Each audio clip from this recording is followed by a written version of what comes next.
क्या नाम है आपका? बाबूराम जी। बाबूराम जी कहाँ रहते हैं? रोहतक में रहते हैं। आपके आसपास एरिया में कोई ऐसा आदमी है जिसे आप जानते हो जो बहुत रईस है, बहुत अमीर है? नाम उसका बताओ जी। आपके आसपास नथुराम जी हैं? नथुराम जी गाड़ी वाड़ी है उनके पास बड़ी? अच्छा, नथुराम जी ने कभी आपको खुद आके बताया कि उनके पास बहुत सारा पैसा, बहुत अमीर है? नहीं बताया। फिर आपको कैसे पता? वो उसके बाद खुद जाता है। आपको कैसे पता नथुराम अमीर है? उसका लाइफस्टाइल देख के, उसकी गाड़ी देख के, उसका बातचीत करने का तरीका देख के ऐसे ही पता लगाते हैं ना।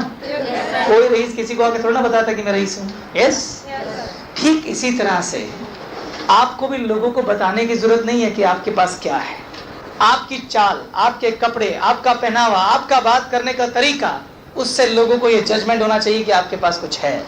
समझ रहे मैं क्या कहना चाह रहा हूँ? This is the only way to convey your message कि what you have in your hand. Okay, तो इसलिए मैं कह रहा हूँ कि आपको अपने अंदर एक चेंज लाना पड़ेगा। पहला क्या है? एक्सटर्नल चेंज, और दूसरा क्या? Internal change. पहले एक्सटर्नल चेंज की बात करते हैं। शीशे के सामने खड़े हो जाओ, सबसे पहले हेयर स्टाइल चेंज करो।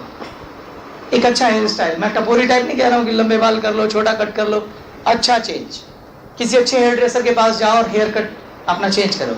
हेयर स्टाइल में इसलिए बोल रहा हूँ क्योंकि हेयर स्टाइल सबसे जल्दी नोटिस में आता है। अब थोड़ा सा भी चेंज करेंगे लोग जल्दी नोटिस करते हैं। अगर आप दाढ़ी रखते हैं तो अपनी दाढ़ी को ट्रिमिंग कराइए, और अगर आप क्लीन शेव हैं तो आप पहले 3 दिन में अगर शेव करते थे तो आप डेली शेव कीजिए। उसके बाद नेक पे आ जाओ। हमने ड्रेस कोड क्या रखा है? आप लॉजिक जानना चाहते हैं हमने टाई क्यों रखा है? पहला लॉजिक ये है कि हमारे देश में 95% लोग ऐसे हैं जो टाई नहीं लगाते हैं। ओके, 5% होंगे जो जॉब वगैरह में जो टाई पहले से लगाते हैं। तो मेजॉरिटी जो है वो टाई नहीं लगाती है। जैसे ही आप टाई लगाएंगे आप नोटिस में आ जाएंगे। दूसरा कारण यह है कि जब भी हमारे देश में किसी को टाई लगती है तो लोग समझते हैं कि इसकी जॉब लग गई है, कहीं लग गया।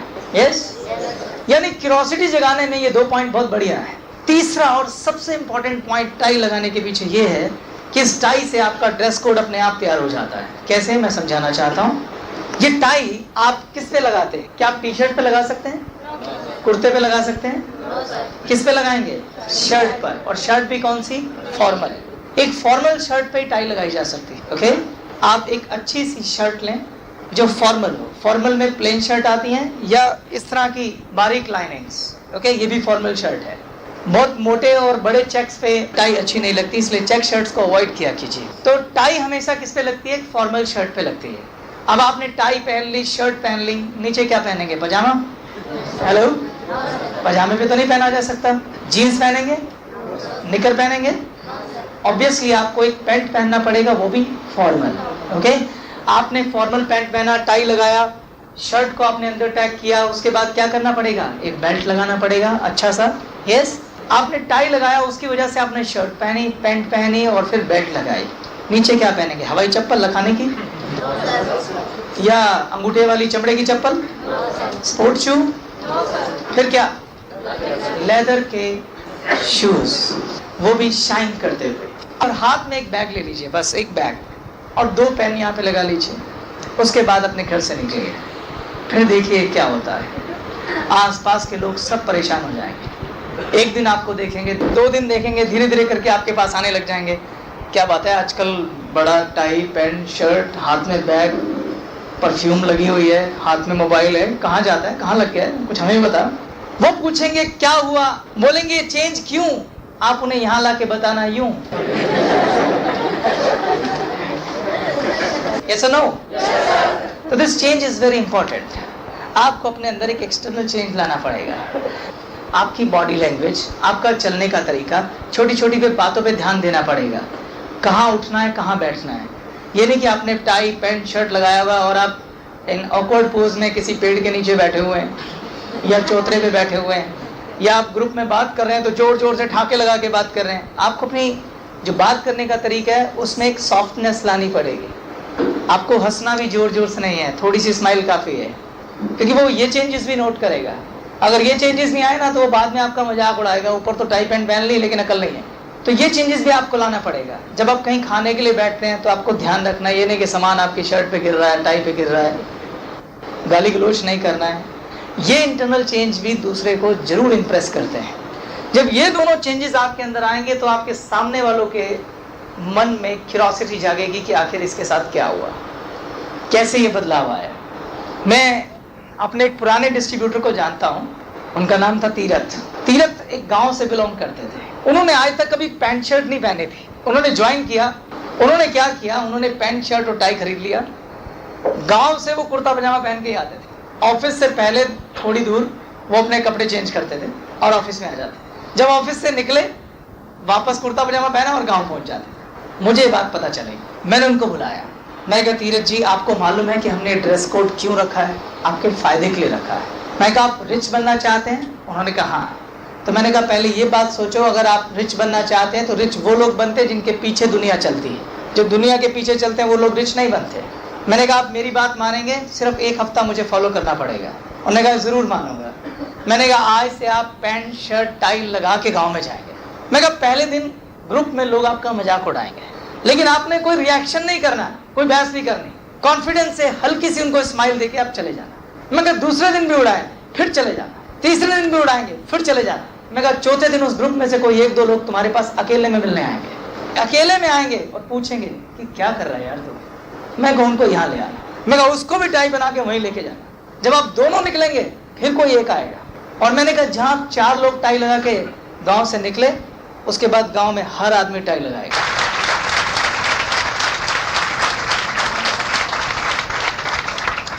लेकिन बात शुरू तुम्हारे कॉन्फिडेंस से होगी। मैंने कहा लोग जब आप पे हंसते हैं तो सिर्फ आपके कॉन्फिडेंस लेवल को चेक करते हैं। उन्हें दिखा कि एक आदमी अलग जा रहा है, वो अलग जा रहा है तो कुछ सोच के जा रहा है। उसके बाद वो चेक करते हैं इसका अलग जाने वाले रास्ते पे भरोसा कितना। अगर वो भरोसा अडिग है तो लोग तो इंतजार कर रहे हैं कि कोई आए और उसको हम पीछे पकड़े और उसको फॉलो करें।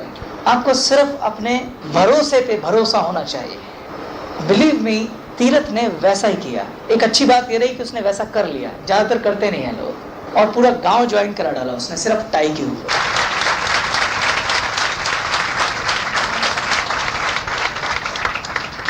तो ये जो चेंजेस हैं ये आपकी कोल्ड और फ्रेश मार्केट को इम्प्रेस करने के लिए बहुत जरूरी है। कोल्ड और फ्रेश मार्केट आपको जानती नहीं है, वो सिर्फ आपके एटीट्यूड, आपके कपड़े, आपकी प्रेजेंटेशन, आपके बात करने के तरीके से इम्प्रेस होती है। कुछ दिन पहले की बात है, मैं लुधियाना गया हुआ था। वहां मैं एक होटल में रुका हुआ था। तो जो सर्विस बॉय होते हैं वो होटल में मेरे रूम में आया, हाउस कीपिंग वाले। वो लड़के की उम्र थी 25 साल के आसपास, काफी हैंडसम लड़का लग रहा था। और उसने मेरी जो बेडशीट है वो चेंज कर रहा था। वो मैं साइड में कुर्सी पे बैठा किताब पढ़ रहा था। मैंने उससे बोला क्या नाम है तुम्हारा दोस्त? क्या बोला मैंने? क्या नाम है तुम्हारा दोस्त? शायद ऐसा उससे बहुत रेयर लोगों ने ऐसे बात की हो, क्योंकि होटल में जितने लोग आते हैं वो अपर क्लास से आते हैं। वो एक वेटर था। मैंने उसे बहुत ही हम्बल तरीके से बोला क्या नाम है तुम्हारा दोस्त? उसने कहा सर मेरा नाम विकास है। मैं विकास यहाँ जॉब करते हो? उसने कहा हाँ सर। मैं कहा रहते भी लुधियाना में हो? कहता नहीं सर मैं देहरादून में रहता हूँ, मैं यहाँ पढ़ने आया हुआ हूँ तो पार्ट टाइम में यहाँ होटल में जॉब करता हूँ। मैं कहा कितनी तनख्वाह मिलती है विकास तुमको? उसने कहा सर 3500 रुपये तनख्वाह मिलती है मुझे। मैं विकास तुम कुछ और करना चाहते हो लाइफ में अच्छा बड़ा? कहते जी सर। मैं कहा तुम काफ़ी मेहनती लग रहे हो, मेरे पास एक ऐसा काम है जिसमें तुम मेहनत करो तो अच्छे पैसे कमा सकते हो, 10-12 हज़ार रुपये महीना भी कमा सकते हो। आप ध्यान से देखो, मैंने किसी को भी बड़ी रकम नहीं बोली, मैं वो बोल रहा हूँ जो लोग समझ सकते हैं। अगर आप किसी को लाख रुपए बोलोगे तो वो समझेगा नहीं। ये बहुत जरूरी है अप्रोच करते वक्त कि आप समझें कि लोग क्या सुनना चाहते हैं। वो 3-4 हज़ार रुपये कमा रहा है तो वो 8-10 हज़ार से ऊपर हजम ही नहीं कर सकता। मैंने जब उसको ये बात बोली तो विकास ने कहा सर मैं ज़रूर करना चाहता हूँ। मैंने उसे अपना कार्ड दिया। मैं कहा मैं 2 दिन बाद सहारनपुर जा रहा हूँ। मैं कहा वहाँ पे मुझे मिलो आके। आपको क्या लगता है वो आया कि नहीं आया? आया। कौन सी मार्केट थी मेरी? सिर्फ प्रेजेंटेशन में मेरी आपने अगर बात पे गौर फरमाया हो तो सिर्फ मेरा बात करने का तरीका बहुत हम्बल था। और मैं तारीफ ज़रूर करता हूँ कि मुझे तुम बहुत मेहनती लग रहे हो। हर आदमी तारीफ से खुश होता है। अगर मैं उसे कह रहा हूँ तुम मेहनती लग रहे हो तो उसको एक रीज़न मिला कि मैं उसे क्यों बुला रहा हूँ। ये कुछ दिन पहले की बात है, मेरे मासी के बेटे वो आज यहाँ पे आए हुए हैं, मिस्टर अश्वनी। एक दिन रात को 11 बजे वो मेरे घर आए, बोले कि यार गेस्ट नहीं है, गेस्ट ख़त्म हो गए। मैं गेस्ट कभी ख़त्म नहीं होते। मैं कहा टाइम क्या हुआ है? कहते 11 बजे है रात के। मैं कहा चलो गेस्ट लेके आते हैं। हम नीचे उतरे। नीचे हमारी कॉलोनी के बाहर एक आइसक्रीम पार्लर है। वहाँ पे एक एम्प्लॉय रखा हुआ उसने, काफ़ी चलती है वो दुकान, वो आइसक्रीम बेच रहा था। मैं कहा भैया चलो आइसक्रीम खाते हैं। हम दोनों ने 2 आइसक्रीम लिया। उस आइसक्रीम का रेट था 25 रुपये। मैंने 50 रुपये उसको दिए 2 आइसक्रीम के। उस लड़के ने मुझे 10 रुपये वापस कर दिए। मैंने कहा आप 10 रुपये वापस क्यों कर रहे हैं, आइसक्रीम का रेट तो 25 रुपये लिखा हुआ है। कहते नहीं सर, इस आइसक्रीम के ऊपर 5 रुपये का डिस्काउंट है, मुझे तो मौका मिलना था, मिल गया। मैंने बोला तुम तो बहुत ईमानदार हो, तुम चाहते तो आसानी से 10 रुपये रख सकते थे, हमें तो पता ही नहीं चलता, फिर तुमने हमें 10 रुपये क्यों लुटा दिए। कहते सर आप हमारे परमानेंट कस्टमर हैं, हम आपको ऐसे थोड़ा ना चीट कर सकते हैं। मैंने कहा मैं तुम्हारी ईमानदारी से बहुत खुश हूँ। मैं कितनी सैलरी मिलती है तुम्हें यहाँ पे। कहते सर 4000 रुपये मिलती है। मैं कब से कब ड्यूटी करते हो। कहते शाम 6 से मैं 11 बजे रात तक ड्यूटी करता हूँ। मैं दिन में क्या करते हो। कहते सर दिन में मैं खाली होता हूँ। मैंने कहा अगर मैं तुम्हें एक काम बताऊँ तो तुम करोगे। अगर तुम उस काम को भी करो दिन के टाइम में तो 5-6 हज़ार और एक्स्ट्रा कमा लोगे। उसके लिए वो 5-6 हज़ार भी बहुत थे। उसने कहा सर मैं ज़रूर करूँगा, क्योंकि बात प्रैक्टिकल लग रही है ना। 5-6 हज़ार, मैं उसे 15-20 हज़ार बोलूँ तो कहेगा साहब आगे नशे में मेरे आगे। ये समझना बहुत ज़रूरी है कि कौन आदमी से बात कर रहे हैं और उसको क्या चाहिए। आप अगर ये समझने में चूक गए कि सामने वाले को कितना चाहिए, अपने ज़्यादा दे दिया तो भी प्रॉब्लम है, कम दे दिया तो भी प्रॉब्लम है। मैं करना है, ये रहा मेरा कार्ड, परसों मुझे 10 बजे फ़ोन करके वहाँ जा। फ़ोन आ गया। Fresh market. यहाँ भी आप एक पॉइंट नोट करो, मैंने उसको तारीफ दी कि तुम बड़े ईमानदार हो। उसे कारण भी तो मिलना चाहिए कि साहब जी क्यों खुश हो रहे हैं, क्यों बुलाना चाह रहे हैं। उसे लगा मेरी ईमानदारी से खुश हुए, और वो तारीफ देनी चाहिए। अप्रोच में कुछ और एग्जाम्पल लेके चलते हैं। जब आप किसी को अप्रोच करते हैं, जैसे आपकी वाम मार्केट की बात करते हैं, तो इसमें ज़्यादातर 3 क्लास होती हैं। कौन कौन सी। जॉब क्लास, बिजनेस क्लास और वेला क्लास यानी अनएम्प्लॉय। जब आप किसी जॉब क्लास वाले आदमी से बात करें तो उससे इसी तरीके से बात करें जैसे जॉब जैसा ही कोई बिजनेस है। जब आप बिजनेस क्लास से बात करें तो बिजनेस की ही बात करें, और अनएम्प्लॉय से तो कैसी भी बात करें, सब चलेगा। जैसे मेरा दोस्त अमित, वो जॉब में था। मैंने जब उससे इनवाइट किया, मैंने उसे बताया, मैंने कहा सैलरी तो बहुत कम है लेकिन कमीशन बहुत ज़्यादा है, आराम से 20-1 हज़ार आ जाएगा। अगर मैं उसे बिजनेस की बात करता तो कई लोग जॉब को लेके बहुत कट्टर होते हैं। कई लोग तो दुआइयाँ देते हैं ऐसी कि हमारे खानदान में आज तक किसी ने बिजनेस नहीं किया, हम तो जॉब क्लास फैमिली है। तो जब भी बात करो जॉब वाले से जॉब की, बिजनेस वाले से बिजनेस की। जैसे बिजनेस क्लास का मैं एक एग्जांपल देता हूँ। हमारे घर के सामने ही एक जनरल मर्चेंट की शॉप है, करियाने की दुकान जैसे बोलते हैं आप। वहाँ पे एक 30-40 साल के हमारे अंकल हैं, उनका नाम है दीपक, वो काम करते हैं। मैंने क्या बोला था, एक्सटर्नल चेंज आपकी कोल्ड मार्केट को इम्प्रेस करता है। मैं क्या किया, मैं फर्स्ट क्लास सूटेड बूटेड होके, टाई लगा के, फर्स्ट क्लास शर्ट पहन के, जूते चमकते हुए, हेयर स्टाइल चेंज, शैम्पू किया हुआ, क्लीन शेव, उनकी दुकान पे पहुंच गया। आज से पहले वो मुझे टी शर्ट, निकर, जीन्स में देखते थे, आज वो मुझे बिल्कुल चेंज देख रहे थे। हाथ में बैग था। मैं बोला अंकल एक पेन दो। देखा उन्होंने, क्या बात, कहीं जॉब वॉब लग गई है। और जॉब लग गई तो मिठाई नहीं खिलाई। मैं कहा जॉब तो नहीं है लेकिन एक अपना बिजनेस शुरू किया है, एक कंपनी के साथ मिलकर शाम को काम करते हैं हम, सिर्फ शाम को। और मैं कहा आराम से 20-25 हज़ार बच जाता है। जैसे ज़्यादातर लोग अपने काम से फ्रस्ट्रेटेड तो होते ही हैं, तो बोलता है यार कुछ हमारा भी करो यार, हम सारा दिन दुकान में सुबह से शाम तक बैठे रहते हैं, 5-6 हज़ार से ऊपर बनता नहीं है कुछ। जैसे उसने ये बात बोली, मैंने बड़े एक्साइटेड होकर इसको बोला, मैं अरे अंकल क्या बात कर रहे हो, मैं आप जैसी एज के वहाँ लोग 40-40 हज़ार कमा रहे हैं और आपसे भी कम एक्टिव, आप तो पूरे फिट हो जाओगे। मैं कहा मेरे तो दिमाग में नहीं आया। मैं कहा आप सीरियस हो, आपको करना है कुछ, मैं अभी बात करा सकता हूँ आपकी। कहते यार कुछ करा दे यार, क्योंकि आपकी बॉडी लैंग्वेज बहुत काम करती है। बहुत एक्साइटेड होकर बोला, साथ में तारीफ भी कि आप जैसे एक्टिव आदमी को तो फौरन रखेंगे वो, कि काम क्या है, कैसे, क्या नेचर, क्या काम का। मैंने कहा वो मैं आपको सब बताऊंगा, आप ये बताओ दुकान किस दिन बंद करोगे। मैं परसों बंद करो और चलो मेरे साथ, मैं अपने बॉस के साथ अपॉइंटमेंट कराता हूँ, पूरा काम देखो, मैं भूल जाओगे इस काम को। वो एक्साइटेड हो गया, मेरे साथ गया, देखा उसने और ज्वाइन कर लिया।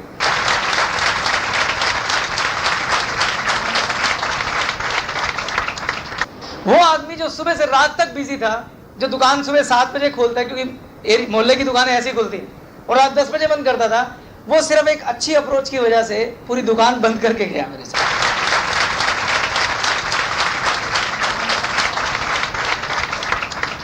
तो फ्रेश मार्केट में आपकी प्रेजेंटेशन, आपका ड्रेस कोड, ये बहुत मैटर करता है। कई बार कुछ डिस्ट्रीब्यूटर का एक शिकायत आता है या एक उनकी प्रॉब्लम होती है कि सर जब हम फ़ोन उठाते हैं अप्रोच करने के लिए, तो फ़ोन का रिसीवर हमें 20 किलो का भारी लगने लग जाता है, हमें सुझाई नहीं देता मुझसे बात क्या करें। वही दोस्त जिससे हम घंटों मजाक करते थे, उसी दोस्त को जब अप्रोच करने की बारी आ रही तो फ़ोन ही नहीं मिलाया जा रहा। कुछ डिस्ट्रीब्यूटर इस तरह की प्रॉब्लम बताते हैं मुझे। रीज़न क्या होता है, उन लोगों के पास उस समय वर्ड्स नहीं होते, उन्हें यह समझ नहीं आ रहा होता कि हम जनरल बात करते हुए से आखिर अप्रोच पे कैसे ले जाएं। तो शब्द नहीं होते तो वो कई बार मिस्टेक कर देते हैं। तो एक फॉर्मेट बनाया हमने, हालांकि ये कोई फिक्स फॉर्मेट नहीं है, लेकिन फिर भी आपको अप्रोच करने में हेल्प कर सकता है। ओके, वो फॉर्मेट आप देखिए क्या है। ये फॉर्मेट सिर्फ आपको बातचीत शुरू करने का एक रास्ता दे सकता है। क्या फॉर्मेट है ये? FORM with 4 C. F for family, O for occupation, R for recreation, M for money. First C is control, second is curiosity, third is compliment and fourth is commitment. जब आप किसी को फोन करते हैं, जैसे आपने किसी दोस्त को फोन किया, देखिए मैं आपको फोन करके दिखाता हूँ। हाय सुधीर, कैसा है? पहला वर्ड क्या है? क्या वर्ड है? फैमिली। बात हमेशा फैमिली से शुरू करो। इसके पीछे दो कारण हैं। फैमिली में हम जब बात करते हैं तो हमें एक चीज फाइंड आउट करनी होती है, क्या इस गेस्ट को इंट्रोड्यूस करने का ये राइट टाइम है। राइट टाइम से क्या मतलब होता है? राइट टाइम से हमारा मतलब ये है, कहीं ऐसा तो नहीं कि हमारा गेस्ट के लिए इस समय कोई ऐसा जरूरी काम हो जो इस प्रेजेंटेशन से उसके लिए ज्यादा जरूरी हो। जैसे हो सकता है 2 दिन बाद उसकी बहन की शादी हो, वो शादी छोड़ के प्रेजेंटेशन देखने आएगा। जैसे हो सकता है कि उसके घर का कंस्ट्रक्शन चल रहा हो, कल लेंटर पड़ना हो, कंस्ट्रक्शन छोड़ के इसमें पैसे लगाएगा। या हो सकता है भगवान ना करे उसके घर कोई बीमार हो। तो राइट टाइम क्या होता है? वैसे राइट टाइम तो हम उसे बोलते हैं जब कोई ट्रांजिशन मोड में होता है। ट्रांजिशन मोड क्या होता है? जब आदमी अपनी प्रेजेंट जॉब से फ्रस्ट्रेटेड होता है। जैसे ही वो अपने प्रेजेंट जॉब के बारे में फ्रस्ट्रेशन दिखाए कि मैं दुखी हूँ यार, मेरी जॉब छूटने वाली है या मैं छोड़ना चाहता हूँ, तो वो उसका ट्रांजिशन मोड होता है। मतलब वो चाहता है कि मेरे जीवन में कुछ बदलाव आए।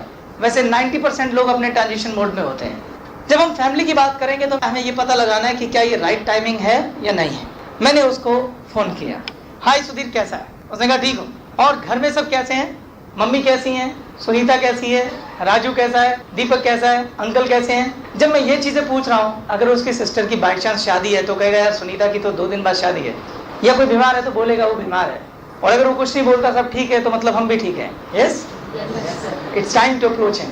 फैमिली के बाद हम सीधा आते हैं ऑक्यूपेशन पर। और बता क्या चल रहा है आजकल? ज्यादातर यही होता है ना, और क्या कर रहा है आजकल? अगला सवाल सीधा यही होता है। अब वो आपको बोलेगा कि बस मेरी अभी MBA कंप्लीट हुई है यार, मैंने अभी वो शुरू किया है जॉब। अच्छा, कितनी सैलरी है? कहता 5000 rupees. Now it's time to give him a compliment. Compliment, आपको कॉम्प्लीमेंट देने में नहीं चूकना चाहिए। अगर आप उसे कॉम्प्लीमेंट देंगे उसके काम के लिए तो वो भी आपको कॉम्प्लीमेंट देगा। अगर आप उसके साथ गलत बात करेंगे तो वो भी गलत बात करेगा। ये नहीं कि उसने बोला मैं MBA कर रहा हूँ और मेरी 5000 सैलरी, आप सोच रहे हैं हमारे ऑफिस में तो लोग 50-50 हजार कमा रहे हैं, आपने उसे बोलना शुरू कर दिया बस कर ली पढ़ाई, MBA तो सड़कों पे धक्के खाते हैं, 5000 तनख्वाह लेके घूम रहा है, आज तुझे काम दिखाता हूँ 50,000 कमाएगा, वो वहीं चिढ़ जाएगा।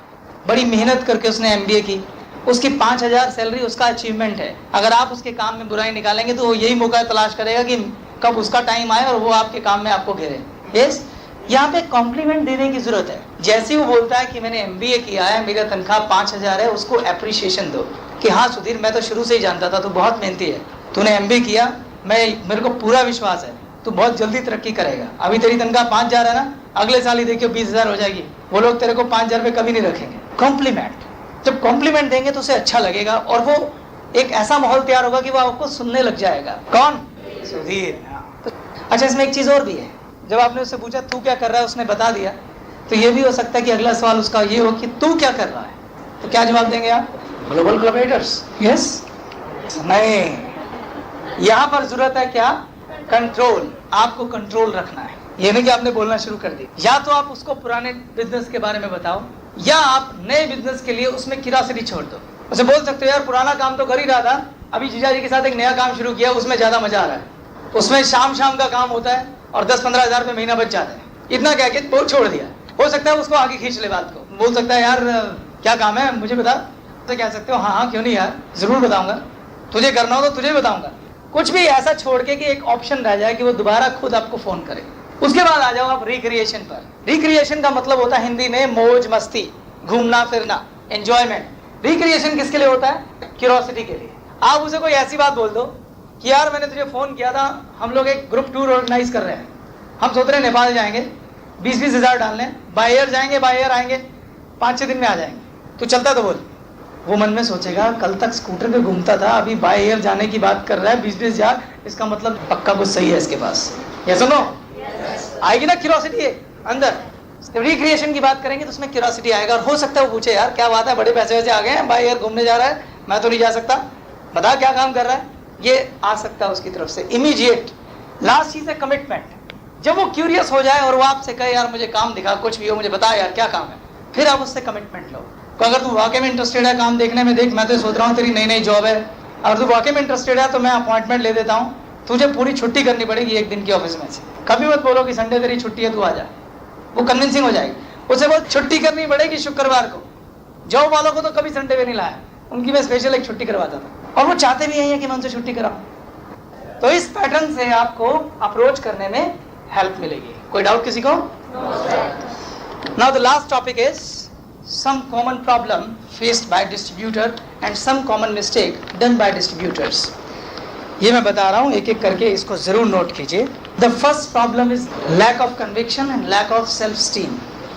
कई डिस्ट्रीब्यूटर के साथ एक समस्या ये आती है, जब वो किसी को अप्रोच करने लगते हैं तो वो कॉम्प्लेक्स में आ जाते हैं। ये सुपीरियरिटी कॉम्प्लेक्स भी हो सकता है और इंफीरियरिटी कॉम्प्लेक्स भी हो सकता है। जैसे अगर कोई डिस्ट्रीब्यूटर ऐसा है जो बिलो एवरेज है, यानी 3-4,000 सैलरी कमा रहा है, तो उसकी लिस्ट में अगर कुछ ऐसे लोग हैं जो अबव एवरेज हैं, 15-20,000 सैलरी कमा रहे हैं, तो वो उन्हें अप्रोच ही नहीं करता।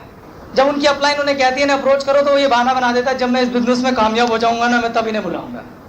It's a foolish statement. आपके अंदर सेल्फ स्टीम होनी चाहिए। आप दुनिया का सबसे अच्छा काम कर रहे हैं। ये सोचना कि लोग आके आपका मजाक उड़ाएंगे तो ये आपकी मूर्खता है। इस दुनिया में किसी के पास इतनी फुर्सत नहीं है कि वो आपको आगे देखे कि आप क्या कर रहे हैं। आप सिर्फ लोगों को बुलाओ, यही आपका काम है। जिस दिन आप बड़ी गाड़ी लेके निकलेंगे ना, उस दिन सभी आपको सलूट मारेंगे। कुछ डिस्ट्रीब्यूटर ऐसे भी होते हैं जो मान लो अपर क्लास हैं, जैसे कोई डॉक्टर है, इंजीनियर है या प्रोफेशनल लॉयर है। जब वो इस बिजनेस को ज्वाइन कर लेते हैं तो अपने साथियों को इन्वाइट करने से चकते रहते हैं कि कहीं वो आएंगे तो वो देखेंगे किस तरह के काम में पड़ गया है। वही बात आ जाती है कि आपने इस बिजनेस को कैसे एक्सेप्ट किया है। वो भी अपनी अपलाइन को ही कहते रहते हैं कि जब मैं सक्सेसफुल हो जाऊंगा मैं तब इन्हें बुलाऊंगा। उनके हिसाब से वो जो 15-20 हज़ार रुपये कमा रहे हैं वो ज़्यादा सुपीरियर है। आपको ऐसा नहीं करना चाहिए। मैं IIT और मेडिकल के स्टूडेंट्स को पढ़ाता था। मैंने दिल्ली के सारे प्रोफेशनल इंस्टीट्यूट्स में पढ़ाया है। मैंने जब अपने कोलीग्स को इन्वाइट किया तो उन लोगों ने मेरा भी मजाक उड़ाया। उनमें से 2-4 थे, वो देख के चले गए, उन्होंने सबको बता दिया, उन्होंने ग्रुप बना लिया, मेरा मजाक उड़ाते थे। लेकिन फाइनली क्या हुआ? इम्पॉर्टेंट ये नहीं है कि पहले कौन हंसा, इम्पॉर्टेंट ये है कि बाद में कौन हंसा। आज भी वो लोग स्कूटर में घूमते हैं और मैं स्कूटर में घूमता हूं।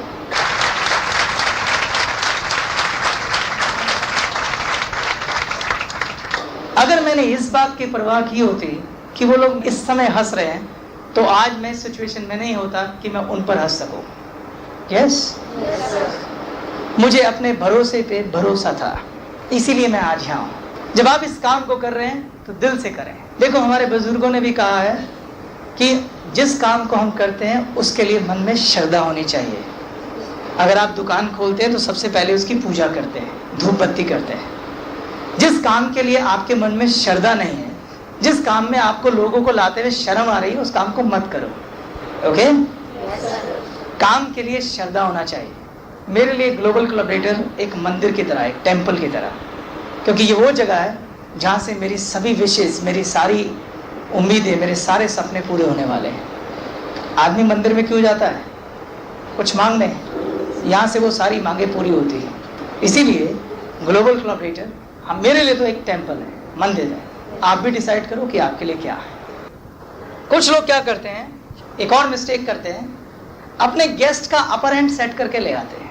होना ये चाहिए कि ग्लोबल कोलैबोरेटर का अपर हैंड सेट हो। वो क्या करते हैं, गेस्ट का अपर हैंड सेट करके ले आते हैं। गेस्ट को जाके अप्रोच ही ऐसे करेंगे, मैंने एक काम शुरू किया सर, मैं चाहता हूँ आप उसे चल के देखें और मुझे बताएं कि मैंने ठीक किया कि गलत किया। दिस इज मेजर मिस्टेक, कभी नहीं करना चाहिए। और ऊपर से आप उसका ऐसा अपर हैंड सेट करके लाए हैं, वो समझने वाले एटीट्यूड से तो आया नहीं, वो तो समझाने वाले एटीट्यूड से आ गया। एक और बात, कभी भी अपने किसी ऐसे गेस्ट को अकेला इन्वाइट मत करो जो किसी दूसरे पे डिपेंडेंट हो। जैसे 2 दोस्त हैं, बहुत अच्छे दोस्त हैं, और बिना एक दूसरे से डिस्कस किए कुछ काम नहीं करते, करते हैं तो एक साथ काम करते हैं। उन दोनों दोस्तों को एक साथ इन्वाइट करोगे। एक को इन्वाइट करोगे तो वो बाहर जाके उससे बात करेगा, दोनों नेगेटिव हो जाएंगे। कोई ऐसा बेटा है जो अपने पिता से पैसे लिए बगैर काम शुरू नहीं कर सकता, या पिता से डिस्कस किए बगैर काम शुरू नहीं कर सकता, दोनों को एक साथ बुलाओ। कोई ऐसा पति है जो अपनी पत्नी से पूछे बगैर कुछ नहीं करता, दोनों को एक साथ लाओ। यस, तो कोई भी ऐसा आदमी जो किसी दूसरे पे डिपेंडेंट है, उन्हें एक साथ इनवाइट करो, चाहे वो खुद कुछ भी कहें। अगर कोई आदमी आपको ये कह रहा है, सर मुझे ही बता दो, मैं अपने पापा को अपने आप समझा लूंगा, वो मेरी बात कभी नहीं काटते, बस आप मुझे ले चलो, वो नहीं आएंगे। तो हमारे डिस्ट्रीब्यूटर ज़्यादातर ये गलती कर देते हैं, उसे ले ही आते हैं। आपका गेस्ट नहीं जानता कि वो यहाँ क्या देखने वाला है और उसे बाहर नहीं समझाया जा सकता, लेकिन आप तो जानते हैं। इसलिए अगर वो हाथ में गंगा जल लेके भी बोले ना कि मेरे पापा मान जाएंगे, आपको नहीं सुनना है। आप बोलो पापा के साथ है, नहीं तो रहने दे। जैसे आप ये स्टेटमेंट यूज करेंगे ना, नहीं तो रहने दे, उसके पापा समेत वो आ जाएगा। आप डरे रहते हैं, यार ये तो आ रहा है, चल इसे तो दिखाऊं, और वही गलती होती है। थोड़ा कंट्रोल रखो अपने ऊपर और अपना एटीट्यूड पक्का रखो। उसे बोल चल छोड़, तेरे पापा नहीं आ सकते, रहने दे। यही 3000 की नौकरी होती ना, और आप उसे ये बोलते कि अपने पापा को लेके आ, नहीं तो नौकरी नहीं मिलेगी। मैं देखता हूँ कैसे नहीं आता, पापा क्या मम्मी भी साथ में आती। फिर लास्ट चीज बहुत इंपॉर्टेंट, अगर आप किसी ऐसे आदमी को अप्रोच कर रहे हैं जो किसी ग्रुप से बिलोंग करता है, जैसे आप ऑफिस में नौकरी करते हैं, आपके ऑफिस में 20-25 लोग काम करते हैं और आपकी सब पे नजर है कि 25 के 25 लोग आने चाहिए, या आप किसी क्लब के मेंबर हैं, उस क्लब में 40-50 लोग हैं और आप चाहते हैं कि सारे के सारे आए। ओके, आप उन सबको इन्वाइट करना चाहते हैं। इसमें बड़े ध्यान से MLM करनी पड़ती है। सबसे पहली चीज इसमें सिलेक्शन। आपको इस ग्रुप में से सबसे पहले उस आदमी को सिलेक्ट करना चाहिए जो इस ग्रुप में लीडर हो, जिसकी रिस्पेक्ट हो, जिसे सब सुनते हो, ओके, और जिसे अपने ऊपर कंट्रोल हो, जिसे अपने डिसीजन खुद लेने आते हो, जो अपने ऊपर खुद भरोसा रखता हो। चुनाव बहुत इंपॉर्टेंट है। अगर गलत आदमी आपने उस ग्रुप में से चुन लिया, देखने के बाद सबको बोल देगा और सारा ग्रुप नेगेटिव कर देगा। वो लीडर अगर जुड़ जाता है, उसके बाद उसके साथ डिस्कस करके अगला आदमी इसी तर्ज पे चुनो, जो बचे हुए हैं उनमें से सबसे बेहतर कौन है, और जो वो ज्वाइन होगा उसे उस लीडर के नीचे ही ज्वाइन करो, पैरेलल मत लगा देना। पैरेलल लगाओगे तो दोनों में कंपटीशन हो जाएगा, सारा ग्रुप खत्म हो जाएगा और वो दोनों भी खत्म हो जाएंगे। तो ग्रुप में से जब कोई लोग आते हैं, उन्हें एक के नीचे एक लगाओ और बेटर से वर्स की तरफ सिलेक्शन लेके जाओ। सिलेक्शन बहुत इंपॉर्टेंट है और एक के नीचे एक लगाना है।